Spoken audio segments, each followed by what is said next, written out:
Well, thank you for having me here today. As Mark said, I am with Modern Disposal Services, which is a pretty broad waste services company. We also operate a landfill. We operate a recycling facility. So I've got kind of a broad range of perspective that I can provide to you. So certainly if you have other questions besides the stuff that I'm talking about now, feel free to ask them later. So they asked me to talk about metrics. And in order to do that, I need you to really start to think like a scientist, because that's what we really need with metrics. It's all about that data collection. And so I want to talk a little bit about why do we collect the data, and then I'm going to share some information about how you can do that specific to waste management. So when you're collecting data for waste management, really what you're doing is you're looking for trends and patterns. So you might be looking for things like, geez, did our recycling rate go up? Did it go down? Simple trends and patterns like that. Maybe you're looking at our waste generation rate. Did we cut down the amount of waste we had in the first place so we don't even have to recycle as much? So you're really going to look for that kind of information. And then you can use that information to make an argument. And it might be a simple argument of a program change, like, geez, we really need more recycling containers in our offices because people aren't recycling because it's just not convenient. Or it might be something a little bit bigger, where you might need a little better data in order to make the argument. You're also going to use that to motivate for behavior change. You might say, look, we increased our recycling rate 5% last year. Let's do it another 5% next year. So it becomes a real nice basis for making some of those arguments for the people who really are motivated more by that kind of data. And then the last thing is, it's a great way to report your progress, right? You might need to report back to various stakeholders. You know, maybe it's a corporate parent, maybe it's your customers, a wide range of stakeholders, and now you can say, hey, we increased our recycling rate 5%, right? Looks great. It's also a way to just celebrate your successes. You can go back to your own employees and associates and say, hey, nice job, we did this, and motivate them to keep going and to do a little more the next year. Unfortunately, data is always limited by a few things, including the quality of our tools. And sometimes we get frustrated by that, particularly with collecting data in waste management at times. But you have to remember that whatever data we're able to collect, it's still useful. Yes, we learned an awful lot in science once the microscope was developed, but there was a lot that was learned before that as well, and it was still important and led to some other things. So do the best you can with what you have, and maybe that will allow you to make some changes that save you some money that help you to get some better tools later. And of course, part of that is also your time and human resources as part of those tools. I'm sure many of you are feeling the frustration of, okay, we put together this great plan, now how do we implement it? It's hard to find the time to do it. So you're going to have to break it into little chunks, and hopefully I can give you some ideas of some simple things that you can do that won't feel like a lot of time. And then, of course, there's always money to that. It's going to cost you a little more sometimes to get those more quality tools. But all of this data can still be valuable. I'm going to talk to you about a couple different ways that we can collect data, and one of them is going to be a bigger commitment that's going to cost a little more, and one of them is a pretty simple thing that you can do that really doesn't cost much at all. So first thing is waste audits. Sometimes we call them materials management audits because sometimes we can also look at the broader picture of things like purchasing when we're doing these. But waste audits are more of a high resource commitment, because what you're basically doing is taking all that waste that you have in, say, maybe your dumpster, or maybe it's just pulling it out of your containers, and you are physically sorting it into categories.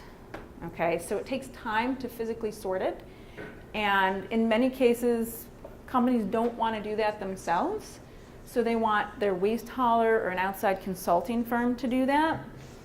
And that means you've got to transport that material somewhere else, probably in its own truck, and that can get pretty expensive. But you are getting really good quality data. because now you know per weight and often per volume what exactly you have in your waste. And you know, you've got some good categories, and you can decide those categories based on you know, what your goals are. Okay, so it's a high resource commitment. You're sorting into categories, you're measuring by weight or volume, and you're establishing those categories based on your goals. Okay, so sorry, my fun pictures for you today. My little trash talk here is all going to look like this. This was a waste sort that we did. You can see this was one where we brought the material to us. It comes in, bags dropped on the floor, and then we sort it and separate it into different categories. Okay. In this case, we had a customer that wanted to find out a little bit about their organics content, and so we separated in part based on that. So we had paper towels as a category. We had another category that's not shown that was like food waste. We had plastics, which, as you can see, it's a lot messier when you do this after everything's been in the bags and maybe sat for a few days before you pull it out to sort it. And then another category of some other paper. But you could also do this. So in this case, we brought everything to us. This was multiple buildings, multiple sites, so it was a pretty big project. You could do this on your own if you wanted in your own facilities. What you would need to do is set up a space, just go back, set up a space where you could set stuff down like this, not on such a large scale, and just sample bags from the places you want to do, pull them out, you know, put down like a big tarp or something, and then set up your containers and start sorting. If you do that, you do want to make sure that you've got some personal protection equipment on, because it can still be messy. So again, if you're doing it, say, same day that it's generated, the trash really isn't that gross. It's when it's sat for a while that's bad. But so there are options there that you can do. Again, though, it will take you some time. Okay, you need to plan ahead. What are the categories? Create some charts. Have somebody who's willing to go through and do that sorting. Okay. Here's another example, too, of some simple things you can find. That this is some material, a lot of organic stuff, but it's all still in the wrapping. So that might present a good opportunity to divert some organics, but it also clearly says that that customer would have to then do some source separating in order to pull that stuff out of the containers. So whatever cost there is of collecting the organic separately, there's also going to be some labor cost on site. Okay, so those are some of the things that you can think about as you're doing these programs. Okay, so the other thing that you can do that's much simpler is what I call waste assessments. And these are much lower resource, and they're really just more visual inspection. They're going to be a little bit more of an estimate, but they're kind of the quick and dirty, and you can learn a surprising amount of stuff doing these. So what this is basically going out and looking at your dumpster periodically, or walking around your office building and looking in the trash cans. I can't tell you how much my kids hate going places with me nowadays because I'm constantly taking pictures of recycling containers and peering in recycling and trash cans. But you can look in these things, and right away you can see some things. So this is actually a commercial customer's recycling container, their dumpster. And you can see there's a lot of good recyclables in there. There is stuff in bags, which we prefer not to get, but you know, we recommend, or we recognize that for most commercial customers, you got to collect it in bags, so that's okay. But you notice in that top right corner, there's a whole bunch of paper that's wrapped in plastic and got little plastic straps around it. I checked with our recycling facilities folks, and what they told me is that would all end up in the trash because they don't have time there. Our process goes way too fast, and this is true of any single stream process. It goes way too fast for them to be able to pull that stuff out. Okay, so you just, when you're looking in these things, you can start to see some problems. All right, here's another one. You can see same dumpster, a little different view, but you can also see there's a lot of good cardboard. So generally, this is in good shape. Okay. You can also, I think I got a few more. Yeah, so here's some cart containers. This is more inside the building. You can see, well, look, it's lots of paper and there's one little thing of shrink wrap. Well, that would be an easy thing to go back and re-educate those associates and say, hey, you're doing a great job on that paper, but geez, we want you to know shrink wrap shouldn't be going in the recycling bins, right? And all that does is going around occasionally and peering in your recycling containers. And you're getting that information that can help you to re-educate, re-motivate. Let's see. Let's go to this one. So the other thing that you can do to make it a little bit more quantitative is to just set up some charts. And you can go around regularly and really look at, okay, how full is that container? So maybe you want to look at, say, your trash dumpster and your recycling dumpster, and you go out the day before it's serviced and you say, oh, well, the recycling is 50% filled, but the trash is 100% filled. And you know the size of that container. You know, if it's an 8 cubic yard dumpster or a 30 cubic yard roll-off or something like that, that can allow you to come up with some volume estimates at least. And then you can start to quantify, well, how much recycling are we doing in, say, a month or a year? So in that case, you're looking more for your volume rather than contamination. But as you're doing that, you might also notice some problems. Oh, yeah, we found this thing that should be in there or this shouldn't be in there. And so you can make some notes of that. Okay, and again, once you've got a chart set up, that's pretty easy to track. You just have to have somebody who can commit to going and doing that regularly.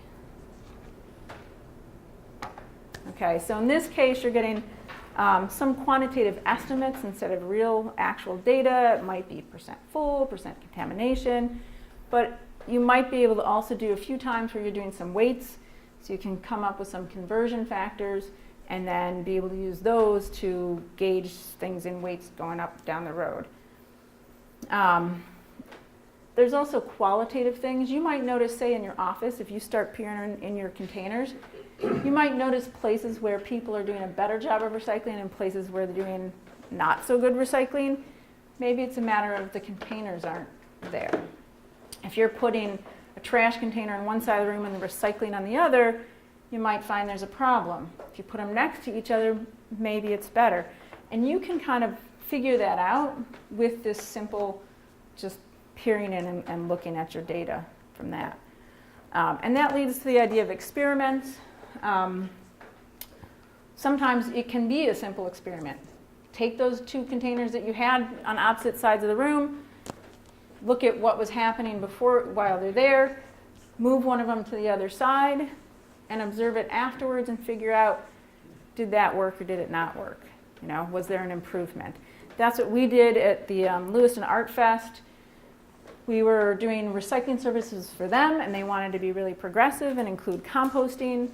So we hire volunteers to help with that. So they actually stand at our waste stations and help tell people where to put their stuff. That's very time intensive. It takes me a lot of time to get enough volunteers for 2 full days on a weekend in the summer in order to make sure that can happen. So we had some of the stations like this where we had volunteers, and I had one station that I just left by itself without any volunteers and just observed and looked at how was it doing. Was I getting more contamination or not? And what I found out was for composting, those volunteers are critical. For recycling, not so much. So now I know that if we have an event that wants just recycling, I can just put out some really well-labeled recycling containers and we're generally going to be okay. But if I've got an event that wants composting, I really need to have volunteers there. Okay, so very simple experiment with very simple data collection. And then my last thing I wanted to talk a little bit about was kind of the signs and containers. That's a whole other piece that you can do this kind of data collection around. Sometimes just the way you've got your signage up makes a difference in terms of what people are understanding and how they're using your waste containers. Erin is going to talk a little bit more about this, and we have plenty of examples we can show you during Q&A if you're interested in learning more. This is a nice example of a customer that had a new build, and they again wanted to try compost in their kitchenettes, but it was very new. We didn't know how that would go. So we designed the signage so that it's these little like holders with slips of paper in them. So it's very simple. If we need to change it at some point, they decide the composting is just not working, we're really not ready for it, all they have to do is slip that paper out, print some new papers with a different signage. Maybe they want to do deposit bottles. Some places do those, and then they donate the return monies for an organization, or they use it for organizational parties. It'd be very easy for them to slip out the compost one, put in a bottle deposit one, and they really have spent very little on infrastructure change. So there's some simple things you can do like that when you're really not sure how something's going to work. I'm from UB, and I often say, we're the size of a small city. So it's nice to be able to test different ideas out with the members of our community. And Katie and Modern are a great partner in helping us test new ideas. So what I'm going to be talking about today, I'll just do this. What motivates people to recycle? And obviously, it really depends on your audience. Maybe it's going to be, family. This is my family. This is what motivates me to recycle, these 3 little guys. Maybe it's money. Maybe it's going to be community or place. Maybe it's the natural environment. But whatever that is, you need to find that common denominator before you develop some messaging. And it'll change depending on who the audience is. And the messaging that we develop on campus to motivate people varies depending on whether we're talking to students, first-year students, families that are coming on campus during admissions and open house recruitment. It depends on whether we're working with on-campus living situations or whether we're working in offices. So different techniques, different audiences, and then you have to tweak your messages to figure out what is motivating people. Something that we typically follow is a model to promote behavior change. We use a lot of community-based social marketing. A lot of our motivation techniques are grounded in this. So what that involves is a commitment of some sort. So I pledge to recycle, or I'm going to publicly make a declaration that I'm going to do this, that something's important to me. And then the prompts, so that gets to the signage, the reminders, that people are going to see, visual cues that when they're around the campus. The norms, are people on the campus or in your building or in your company recycling? Is the CEO a supporter of this? Do you have recycling bins throughout that are easily identified? Or is this something that people are going to have to search around for and ask somebody, how do I do this? So what's normal behavior? You get to set that tone here. It's your culture. You get to define that. And then what we're communicating to people. So reminders in emails, posters, things like that are important messages. And then it's always fun to do incentives, because I find that the carrot always works better than the stick. Not that the stick doesn't work, but positive reinforcement goes a long way. So what we've done is we've created a number of toolkits, basically how-to guides that we then pass out to staff members that have self-identified themselves as, I want to be an advocate for recycling, for sustainability on this campus. People come to me all the time anyway. I'm known as, I'm the one that's digging through the recycling bin, so people ask me all the questions. Great. If you have somebody like that, use them.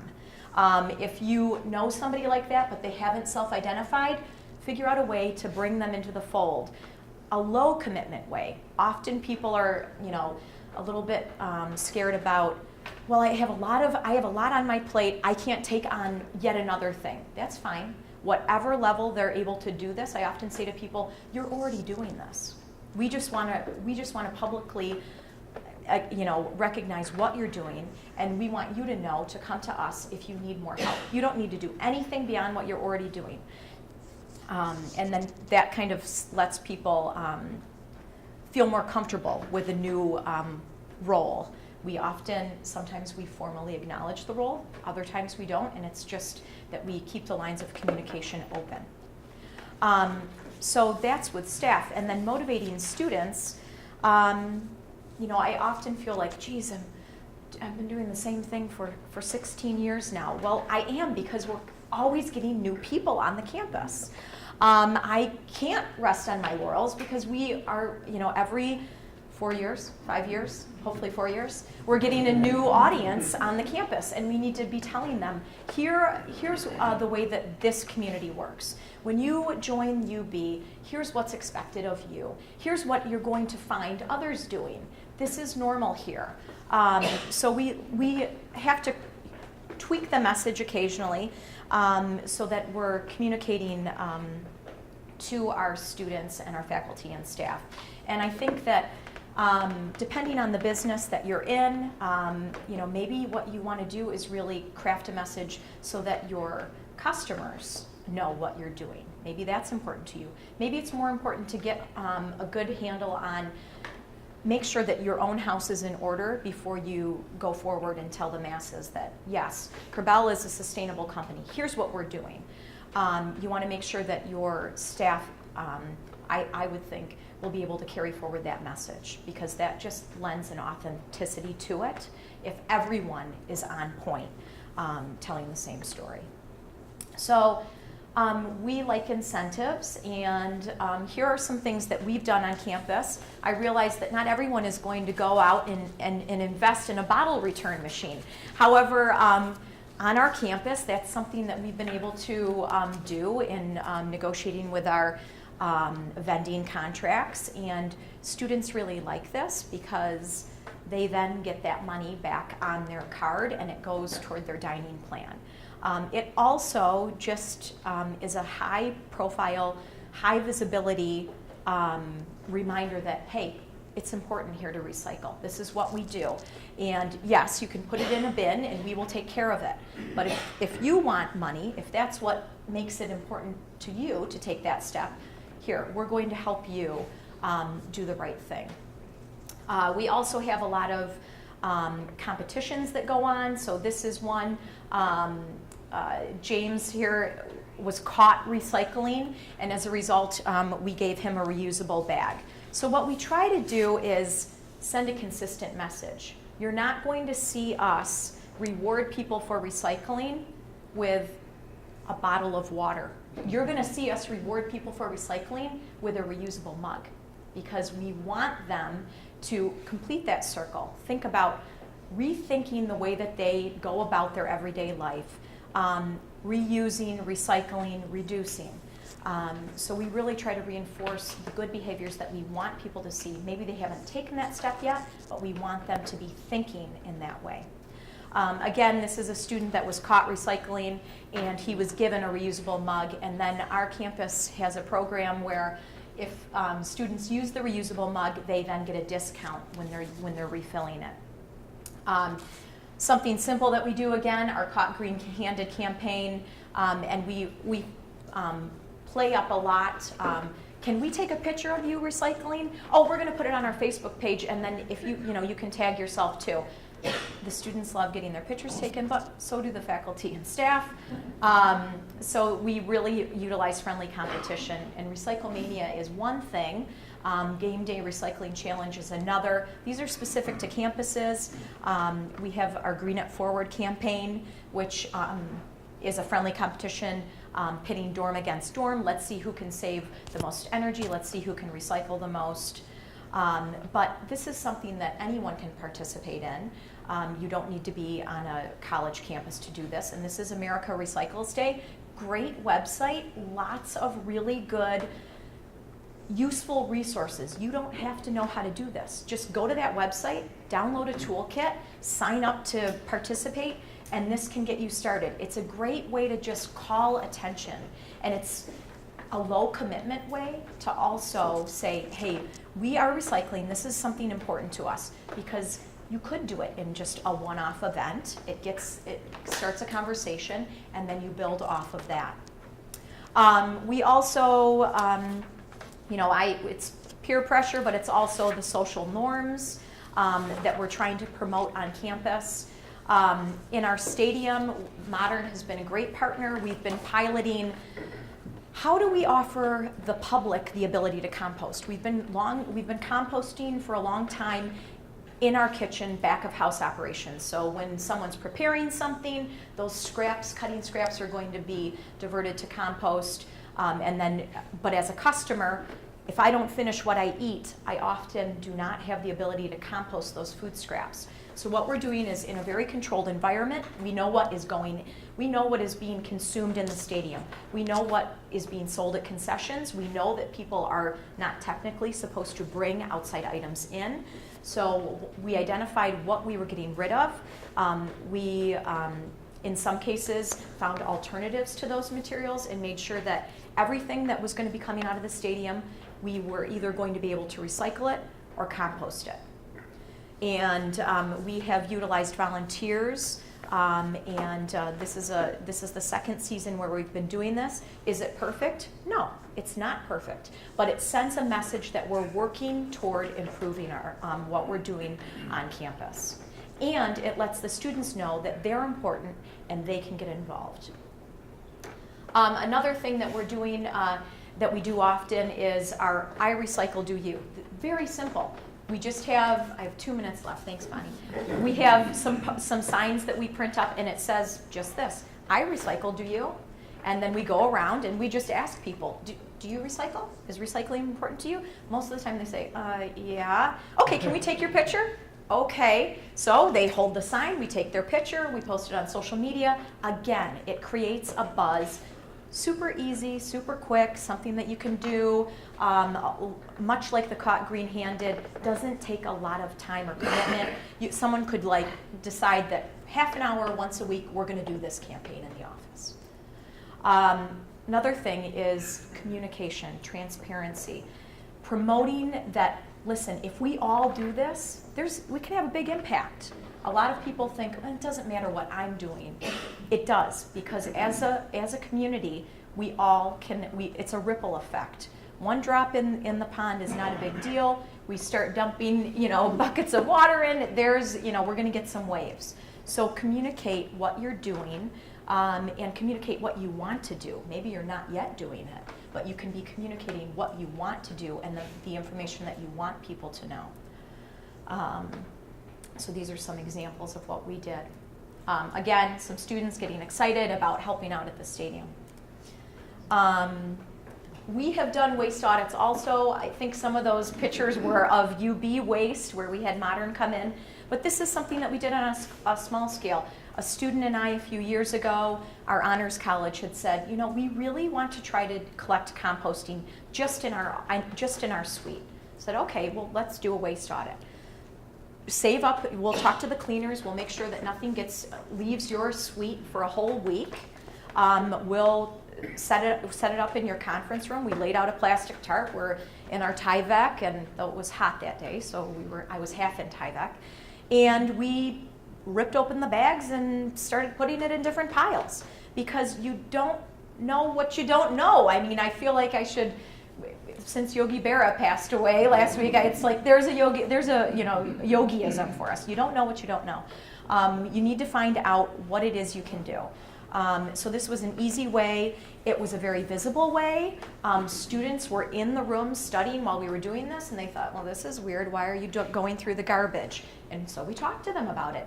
The staff would come through. They were taking pictures. What are you doing? So we talked to them about it. This is because your director wants to take it to the next level. Oh, this is really cool. I didn't realize. Oh, that's not recyclable. Oh, I should be putting this there. Yeah, get the conversation started. It's all about knowledge. And then this is just some, again, knowledge, education, trying to get people engaged. This is signage that's specific to our stadium, because we know exactly what's being sold and consumed in the stadium, we can be very, very specific and direct with our signage. So here's an example of something. Maybe you'll find that icons will be more appropriate for your location. And then just feedback. So in our dining halls, we'll have Weigh the Waste days. What does that mean? Students can come through. It's basically, we don't say, eat all you want. It's eat what you take. It's not all you can eat. It's eat what you take. We're reframing that message. Yes, they can have 5 servings, but eat what you take.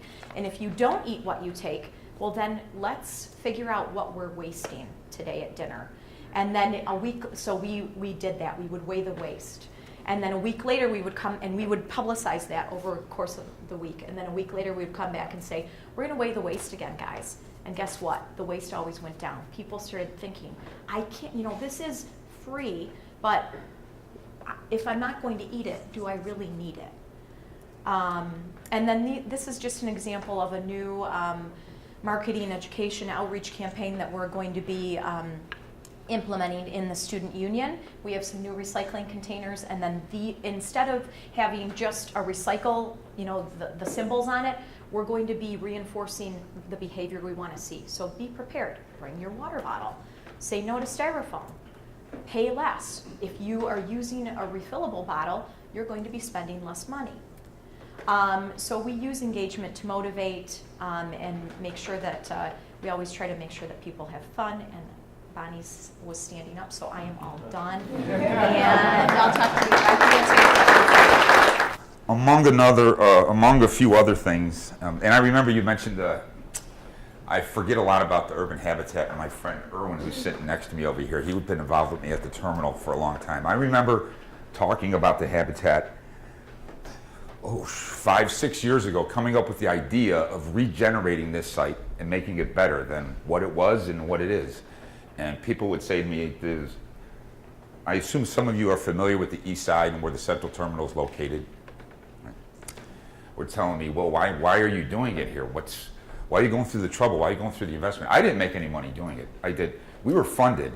We did receive money from a number of sources, but I finally had the opportunity to take my background and to do something directly on the ground, literally getting my hands dirty and my knees bloody, to make a positive impact on the environment right where I grew up. And today, what I do on the east side, making compost and selling it in the area or even donating some, I can continue to do that. And it's just so rewarding to be able to be on the ground and make this impact in my community 4 streets from where I grew up. And it's all coincidental, it wasn't planned, but anyways, let me get to what I do. I make custom composts and just use this.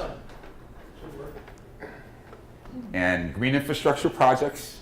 The reason I got into making compost is several years ago, I was designing and let's call them implementing green infrastructure projects for managing stormwater and remediating contaminated soils. I couldn't find a product in the region. I went everywhere to look at composts and then send them away to labs to test them. They didn't have the attributes in there that I needed to make sure that my projects sustained. And when you do a project and you install it, and on a Saturday afternoon you drive away, you're not done. When you come back in 10 years, that project better be sustained. And I have an issue with the industry where most of the projects out there are not sustaining. There's recently been an article about green roofs in New York that are failing. 40% of them are failing. That's a huge cost, and that's an embarrassment to the industry. They're mostly failing because of the growing media that they're using up on top. There's not enough biology involved. On the left is a couple of photographs of my site. The one on the right is not my site. The one on my right is a friend of mine, not too far away from my facility. I'm not going to say his name. That's his pile of compost that he's selling. Okay. True. I make a very custom product. I didn't get into composting because I cared about being green and recycling organic waste. And a number of my friends that are in here, I've had that conversation with you, and you know that about me. I got into it because I wanted to make a specific end product that had particular biological attributes to be used for specific projects. I didn't care about that I was diverting stuff from the landfill. Ultimately, that's exactly what I'm doing. But I needed a specific product that I couldn't find. So people compost for a number of reasons. You compost in your backyard for whatever reason. The city does it to divert waste. Some people do it for a huge profit. So everybody's got their reason. I did it because I needed a particular end product. And this slide is showing, this is something I took on Saturday. The samples on the left, I don't expect you to be microbiologists, but I have a microscope set up in my office mainly because I'm cheap, because every time I had to send away a sample for what's called a bioassay, it's $700. And one or two is okay, but if you have to do it every day, well, that's $20,000 a month. So I am not a microbiologist, but I understand microbiology, and I've learned it just to the point where I can tell how my product is doing, and then I can tweak it along the way. I can make changes to it. So the process, of course, is strict record keeping, very keen observations, talking to yourself all the time. I do have an intern. I don't like it when someone's over there at my facility while I'm trying to think and make some observations and come up with new ideas. I don't like the interruptions, but it's a lot of times people come in for, a number of you have been there before. So I'm not trying to be unwelcoming, but you're welcome to, but I'm always concentrating on it. It is really simple, what we're doing, in a sense. And sometimes I'm still so, it's so much fun. I'm on this huge machine that's half the size of this room, and I'm just mixing green with brown, turning it. I'm getting to play on the machine. I'm getting to play in the dirt. And then I go home and I come back the next day and I come in the morning and the pile's smoking. You know, so it does get really simple, but then we can't overlook the science and the biology behind it as well. And I understand, again, that municipal facilities or small private facilities don't get into it to the depth that I do. I'm kind of selfish with the reason I do what I do to get that end product, and I don't want to complicate it that much, and that's what this slide on the right illustrates. So it is simple, but it is also complex. We're here about the environment, ultimately, all of us, and recycling is great, but we wouldn't have to recycle if we didn't use, and we wouldn't use if we didn't want. So the point is want less, use less, and then reuse, then we can recycle once we go through those 3 steps. The compost, or not the compost, healthy soils can sequester 30% of the carbon dioxide in the atmosphere. Healthy soils that contain, let me go back a little bit here. Yeah. Healthy soils that contain all the biology in that one slide I was showing you right here, these slides, and more, can absorb, not just sequester, not just hold, but can take out of the atmosphere carbon dioxide and hold it for up to 100 years. It's a net negative. Okay. So on the right, you have the traditional lawn and you have somebody fertilizing. On the left is a healthy forest. I got into what motivated me to get eventually to where I am doing what I'm today is that I always look, well, if I'm doing like the Urban Habitat Project is an ecological restoration, and I'm working on 2 other ones now. And I want it to succeed. I want it to last. It's a generational thing. When I'm gone, I want my grandkids to be able to enjoy the time there. So the project's got to be done right.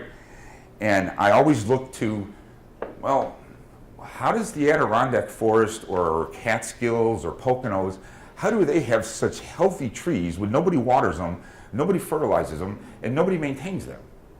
And that's when it goes back to the simplicity part. Well, why can't I just duplicate whatever's happening there? Oh, okay, well, I've discussed this with some colleagues, and that's a great idea. Well, let's do that. We don't have to buy anything like I'm showing you here in the bottom. It isn't, we don't need another product. That's not going to get us anywhere. And then you got to recycle those plastic containers. We don't need more stuff. You don't have to walk into a store and buy something. See the color of almost everything? It's red, and it's probably on the right-hand side when you walk into the store. Like a couple of large grocery chains that we have here in Western New York. You walk in, the majority of us are right-handed. All the material is on the right that's on sale, and most of it's red. Pay attention the next time you go in there. So, by doing what nature does, or trying to emulate what nature does, and it really is kind of simple. All I do is initially to do that, and a lot of research, but is you take samples from the forest, literally from the Catskill Mountains, and look at it underneath a microscope and say, okay, well, I'm going to need to eventually get to the point where I got to duplicate this. I want those same biological attributes in my product, because then my project will succeed and sustain just like those. So glomalin, I was talking about how, and I'm not going to get into this in detail because I know it can be boring. It's exciting for me. But on the left-hand side is underneath an electron microscope. I can't get that detail on my microscope. Mine's $1,000. A scanning electron microscope is $20,000. Is a root, and on the root you see all these, I think we can do this, right? Oh, it's got a light, yeah. You see all the little round balls. Those are bacteria. And then in between all those little round balls is like a gel. And that's the glomalin. And that is what absorbs all this from the atmosphere and holds carbon. You can't have that unless you have that healthy soil that's full of fungi and bacteria. The bottom right is Dr. Sarah Wright. She's the one in '95 who discovered this biological product, let's call it. So industrial practices, there's methane in the atmosphere, there's nitrous oxide, there's methane, there's carbon dioxide. The industrial agriculture industry is probably responsible for about 30% of that, if not more. My wife, we take rides every Sunday so I can get out of the city. I live in the middle of the city, and we drive a lot out in the country, and we see these farmers. Literally, I know they've been there for generations, and they do sell food, but they're doing it all wrong, and they're one of the biggest causes for greenhouse gases that we have today. I'll say it, I'm sure somebody in here has somebody in their family that's a farmer, and I hope they're doing it the right way, but it's something that can't be denied. So when I'm talking about the glomalin in the atmosphere and looking underneath the microscope, it's something that not a lot of attention is paid to because it isn't sexy. It isn't solar, it's not geothermal, it's not wind energy, but it's something that does directly happen, and it lasts for as long. When I say long-lived, that's up to 100 years it'll hold and store that carbon. But then, when we till the field and harrow it and do whatever you do and you disturb it, even in your own backyard, rototillers should be illegal, is you then release that carbon back into the atmosphere that's trying to be stored. So, I'm not saying you shouldn't dig a hole, but you shouldn't overall go out and destroy the soil and the structure. This is more about the carbon and the sequestration and the carbon cycle. So I wanted to go one more thing. I had a note here because Katie was mentioning something. When I said I was making a product for a specific end use and I didn't care about being green, well, now I do, of course, is I'm always experimenting with new quantities, new ratios of carbon and nitrogen, new ingredients. I've had the zoo approach me. I'm working now with Delaware North and Hamburg Gaming. And the big issue with a lot of people is that they're afraid, a lot of operators, and I'm working with a company in Ontario, the largest organics processor in Ontario, is they're afraid to process food waste and they're afraid to process some things that create odors. My site is right in the middle of the east side of Buffalo, and literally, my first priority as a compost operator is not all this microbiology and a quality end product, is being a good neighbor. If I'm a bad neighbor, I'm shut down. But I've been doing some experimenting the last 2 years on a small scale on processing food waste compost and eliminating the odor issue. There's always going to be a little bit, but some of the problems where facilities have been shut down are rooted in that they were going through the process all wrong and just assume that they can do it. And then when you create, it is such a putrid odor when it comes to food waste. Horse and cow manure is no big deal. Some people love that smell. But when it comes to food waste, you better be doing it right. Otherwise, you'll get shut down and you're just going to cause, and then there's going to be health issues because you're going to create a lot of pathogen problems as well. So, and I think that's it. And I said I was going to be brief, and I wanted to. Andy asked me to, so I did.